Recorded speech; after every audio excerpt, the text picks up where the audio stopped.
Deputy CM Ajit Pawar का निधन हो गया। बुधवार सुबह 8:45 बजे बारामती एयरपोर्ट पर लैंडिंग के दौरान उनका चार्टर्ड प्लेन क्रैश हो गया है। वे 67 साल के थे। हादसे में पवार के सुरक्षाकर्मी, 2 पायलट और एक महिला क्रू मेंबर समेत 5 लोगों की जान चली गई।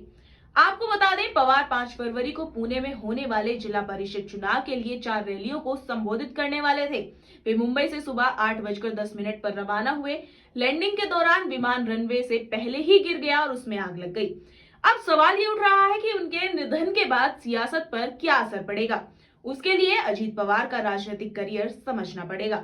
अजीत पवार एक ऐसा नेता जिसने राजनीतिक विरासत में जरूर पाई, लेकिन सत्ता को बनाए रखा अपने रणनीति, आक्रामक फैसलों, जमीनी से जुड़ाव, जनाधार के दम पर। 22 जुलाई 1959 को जन्मे अजीत पवार राजनीति में आए अपने चाचा शरद पवार की छाया में, लेकिन बहुत ही जल्द खुद एक अलग पहचान बनकर उभरे।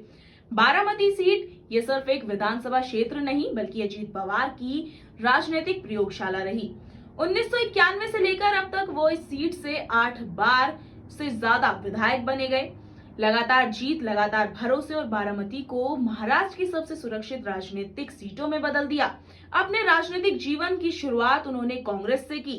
1999 में जब शरद पवार ने राष्ट्रवादी कांग्रेस पार्टी यानी एनसीपी बनाई, तो अजीत पवार उस पार्टी की सबसे ताकतवर और सबसे आक्रामक आवाज बनकर सामने आए।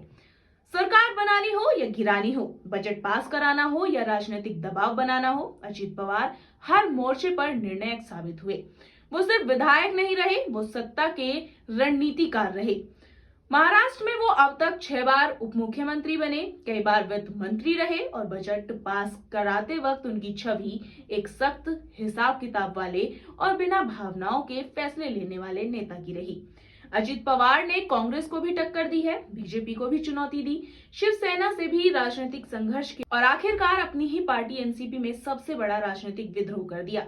2023 में जब उन्होंने एनसीपी को तोड़कर अलग गुट बनाया और बीजेपी के साथ सरकार में शामिल हुए, तो महाराष्ट्र की राजनीति में एक नई लकीर खींच गई। पहली बार शरद पवार और अजीत पवार आमने सामने खड़े नजर आए। अब सवाल ये है कि अगर अजीत पवार के निधन के बाद महाराष्ट्र की सियासत पर इसका कितना गहरा असर होगा। सबसे अहम बात, महाराष्ट्र की राजनीति ने अपने सबसे बड़े किंग मेकर को खो दिया। वो नेता जो सरकार बनवाने की ताकत भी रखता था और गिराने की भी। अजीत पवार सिर्फ एक नाम नहीं है, वो महाराष्ट्र की सत्ता राजनीति का एक पूरा युग है। और जब जब ऐसे युग का अंत होता है, तो राजनीति सिर्फ चेहरे नहीं बदलती, पूरा समीकरण बदल जाता है। इस पर आपकी क्या राय है, हमें कमेंट कर जरूर बताएं।